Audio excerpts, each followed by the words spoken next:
हम पुकार पुकार के बोल रहे हैं सर, आदमी लोग सुन रहे नहीं है। ये तो जादू वाला तेल नहीं है, ये 108 जड़ी बूटी का तेल रहता है।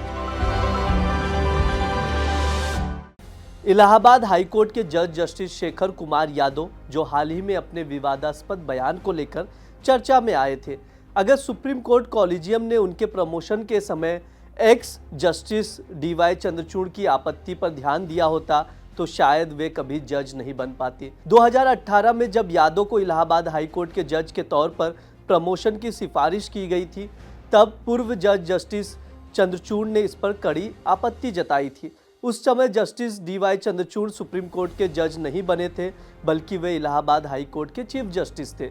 सूत्रों के अनुसार 14 फरवरी 2018 को तत्कालीन चीफ जस्टिस दिलीप बाबा साहेब भोसले की अध्यक्षता में हाई कोर्ट कॉलेजियम ने इलाहाबाद हाई कोर्ट में जज के पद के लिए उम्मीदवारों की सिफारिश की थी, जिसमें जस्टिस यादव का नाम भी शामिल था। जस्टिस चंद्रचूड़ ने इस सिफारिश पर कड़ी आपत्ति जताई थी और यादव को बेंच में प्रमोट करने के प्रस्ताव का विरोध भी किया था। उन्होंने यादव के अपर्याप्त कार्य अनुभव, राष्ट्रीय स्वयंसेवक संघ यानी आरएसएस के साथ उनके संबंध और भाजपा के एक नेता से उनकी निकटता का हवाला देते हुए ये कहा था कि वे इस पद के लिए उपयुक्त नहीं है। पूर्व जस्टिस चंद्रचूड़ का यह भी कहना था कि यादव का कार्य अनुभव पर्याप्त नहीं था और वे एक औसत वकील थे। इसके अलावा वे एक सक्रिय आरएसएस सदस्य भी थे। भाजपा के एक केंद्रीय मंत्री भी करीबी संबंध रखते थे।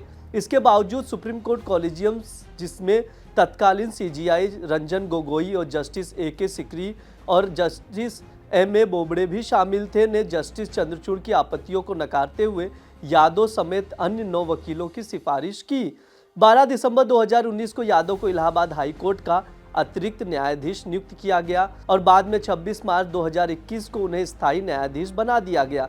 जस्टिस यादव 15 अप्रैल 2026 को रिटायर होने वाले हैं। हालांकि ये मामला इस बात को उजागर करता है कि सुप्रीम कोर्ट कॉलेजियम के फैसलों में कभी कभी विरोधाभास हो सकता है, खासकर जब एक सीनियर जज द्वारा किए गए आपत्ति को नज़रअंदाज किया जाता है। चंद्रचूड़ ने अपने पत्र में यह भी कहा था कि यादव की राजनीतिक संबद्धता को देखते हुए उन्हें जज के रूप में नियुक्ति के लिए उपयुक्त नहीं माना जा सकता है। इसके बावजूद सुप्रीम कोर्ट कॉलेजियम ने 2019 में अपनी बैठक में जस्टिस चंद्रचूड़ की आपत्ति को नज़रअंदाज किया और जस्टिस यादव को इलाहाबाद हाई कोर्ट का जज नियुक्त कर दिया गया।